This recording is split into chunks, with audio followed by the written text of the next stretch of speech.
And welcome back again to my channel fix your doubt. तो आज हम बात करेंगे क्लास 9 के मैथमेटिक्स और साइंस के सिलेबस के बारे में। तो उसमें हम टर्म वाइज डिस्कस करेंगे कि कौन कौन से टर्म में कौन कौन से चैप्टर्स आपके आएंगे, कौन कौन से चैप्टर्स नहीं आएंगे।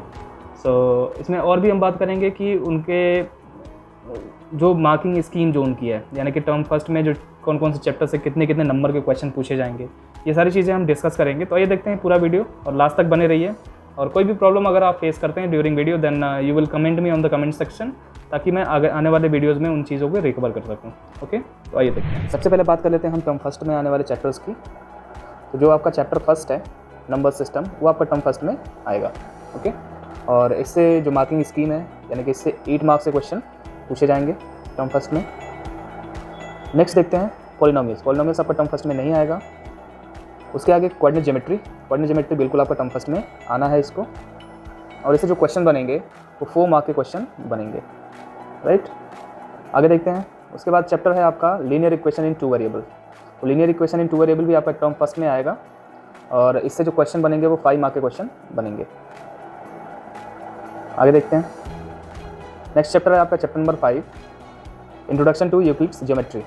ये आपका किसी भी टर्म में नहीं आएगा, ना ही टर्म फर्स्ट में, ना ही टर्म सेकंड में। ये पूरी तरीके से डिलीटेड है। नेक्स्ट चैप्टर की हम बात करें तो नेक्स्ट चैप्टर में आपका है lines and angles. Lines and angles आपका टर्म फर्स्ट में आएगा, यानी कि चैप्टर 6 टर्म फर्स्ट में आएगा। चैप्टर 7 भी आपका टर्म फर्स्ट में आएगा।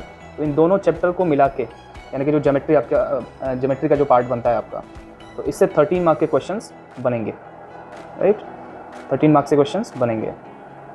नेक्स्ट देखें अगर, तो आता है आपका क्वाड्रिलेटरल्स, टर्म फर्स्ट में नहीं आना। Area of parallelogram and triangles, ये भी आपका टर्म फर्स्ट में नहीं आएगा। आगे देखते हैं। उसके बाद सर्कल है, कंस्ट्रक्शन है, ये भी नहीं आना। लास्ट में आप देखते हैं चैप्टर नंबर 12। तो चैप्टर नंबर 12 आपका टर्म फर्स्ट में आएगा, और इससे जो क्वेश्चन बनेंगे वो 4 मार्क्स के क्वेश्चन बनेंगे। आगे देख लेते हैं। Surface area and its volume, नहीं, ये नहीं आना टर्म फर्स्ट में। चैप्टर नंबर 14 स्टैटिस्टिक, ये टर्म फर्स्ट में आपका आएगा, और इससे जो क्वेश्चंस बनेंगे वो 6 मार्क के क्वेश्चन बनेंगे। अगर हम सारे चैप्टर्स के नंबर्स जो ऐड करके देखें तो वो आपके टोटल ऐड करने पे आ जाते हैं 40 मार्क्स।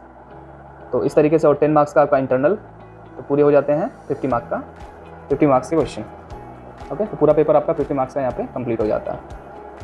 आगे बात करेंगे अब टर्म सेकंड की। तो फिर से हम ऊपर चलते हैं। एनसीईआरटी बुक में आप टिक करते चलेंगे साथ में। जो टर्म सेकंड में आने वाले चैप्टर्स हैं, उनमें जो पहला चैप्टर है आपका वो पॉलिनोमियल है, यानी कि चैप्टर 2, ये टर्म सेकंड में आएगा। ओके, और इससे जो क्वेश्चंस बनेंगे वो बनेंगे 12 मार्क के क्वेश्चन। 12 नंबर के क्वेश्चन आपका पॉलिनोमियल से बनना है। जैसा कि मैंने पहले भी डिस्कस किया हुआ है, जो टर्म सेकंड आपका रहेगा वो पेपर आपका सब्जेक्टिव बेस रहेगा, राइट। और जो फर्स्ट टर्म का जो पेपर होना है वो multiple choice question. Okay, next chapter की हम बात करें टर्म सेकंड के लिए, तो आगे बढ़ते जाते हैं। चैप्टर 3 नहीं आएगा, चैप्टर 4 नहीं आएगा, चैप्टर 5 डिलीट ही है। चैप्टर 6 आपका टर्म फर्स्ट में आ गया, चैप्टर 7 भी टर्म फर्स्ट में आ गया। चैप्टर नंबर 8, यानी कि क्वाड्रिलेटरल, ये आपका आएगा चैप्टर टर्म सेकंड में। ओके, और इससे जो क्वेश्चन बनेंगे, तो बेसिकली हम बात कर लेते हैं ज्योमेट्री की। तो क्वाड्रिलेटरल आपका है, और क्वाड्रिलेटरल है, साथ ही साथ सर्कल एंड कंस्ट्रक्शन। आगे बढ़ के देख लेते हैं हम। क्वाड्रिलेटरल आपने टिक कर लिया होगा, और चैप्टर नंबर 9 नहीं आएगा। फिर आगे बढ़ते जाते हैं। Chapter number 10 and chapter number 11, chapter number 10 and 11 ये दोनों ही टर्म सेकंड में आएंगे, ठीक है। तो हमने पीछे देखा था चैप्टर नंबर 9, तो 9 + 10 + 11, ये तीनों चैप्टर्स से मिला के आपके क्वेश्चन बनते हैं 15 मार्क्स के। ओके, क्योंकि ये ज्योमेट्री का पोर्शन आपका रहेगा चैप्टर टर्म सेकंड में, तो ये तीनों चैप्टर से मिला के पूछे जाएंगे 15 मार्क्स के क्वेश्चन। ओके, आगे बढ़ के देख लेते हैं। और तो चैप्टर नंबर 13 जो कि है surface area and its volume, तो ये सेकंड टर्म में आपका आएगा, और इससे जो क्वेश्चन बनेंगे वो 9 मार्क्स के क्वेश्चन बनेंगे। ओके, नेक्स्ट चैप्टर लास्ट आपका रह जाता है प्रोबेबिलिटी। तो प्रोबेबिलिटी आपका टर्म सेकंड में आएगा, और जिससे क्वेश्चन बनेंगे 4 मार्क्स के। आई होप सारा कुछ आपने टिक कर लिया होगा अपनी एनसीईआरटी के बुक में। और जब आप पूरे के पूरे टर्म सेकंड के सारे चैप्टर्स के मार्क्स ऐड करके देखें तो ये आपके 40 मार्क्स टोटल हो जाएंगे। और फिर से 10 मार्क्स का आपका इंटरनल असेसमेंट, जिसमें प्रोजेक्ट फाइल वगैरह सारा कुछ मेंटेन करना होता है। और तो इस तरीके से यहाँ पे 50 मार्क्स एग्रीगेट हो जाते हैं। तो ये तो रहा आपका पूरा का पूरा सिलेबस मैथमेटिक्स का। अब हम बात कर लेते हैं साइंस की। क्लास 9th ये साइंस के लिए term first and term second का जो भी सिलेबस आपका है। ओके, तो 3 यूनिट्स में डिवाइड किया गया है इसको, जैसा कि हम जानते ही हैं। पहला जो यूनिट है आपका केमिस्ट्री का, दूसरा यूनिट आपका बायोलॉजी का, और तीसरा यूनिट आपका फिजिक्स का। ओके, तो ये तो रहे आपके यूनिट्स। लेकिन कौन कौन से चैप्टर्स हमें फेस करने पड़ेंगे वो चैप्टर्स हम देख लेते हैं। तो यूनिट फर्स्ट में यानी कि केमिस्ट्री से केवल और केवल चैप्टर सेकंड यानी कि चैप्टर सेकंड पूछा जाएगा, और जिससे क्वेश्चंस बनेंगे 9 मार्क्स के। ओके, यूनिट सेकंड में बात कर लें यानी कि बायोलॉजी की बात करें तो बायोलॉजी में आपका चैप्टर नंबर 5 और चैप्टर नंबर 6 ये दोनों ही चैप्टर से क्वेश्चन पूछे जाएंगे, और जिससे क्वेश्चन बनेंगे 18 मार्क्स के।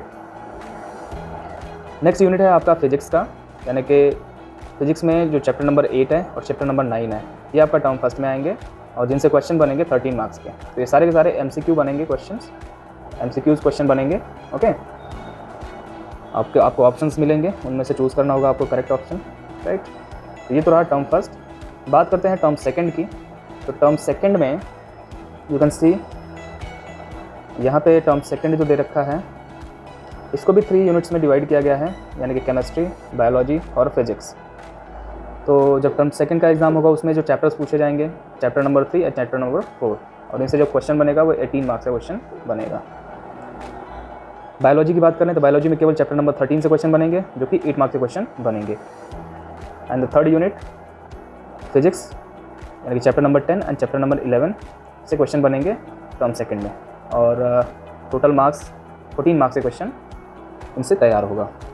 तो इस तरीके से ये टोटल हो जाते हैं टर्म फर्स्ट और टर्म सेकंड मिला के 80 मार्क्स के, और फर्स्ट टर्म के में 10 मार्क्स का जो इंटरनल असेसमेंट था, फिर 10 मार्क्स का असेसमेंट सेकंड टर्म में। तो इस तरीके से एग्रीगेट आप जोड़ें तो 100 मार्क का पेपर आपका कंप्लीट हो जाता है। तो ये तो रहा आपका पूरा का पूरा सिलेबस आपका साइंस के लिए। आई होप आपने सारा कुछ टिक कर लिया होगा अपने मेन बुक में।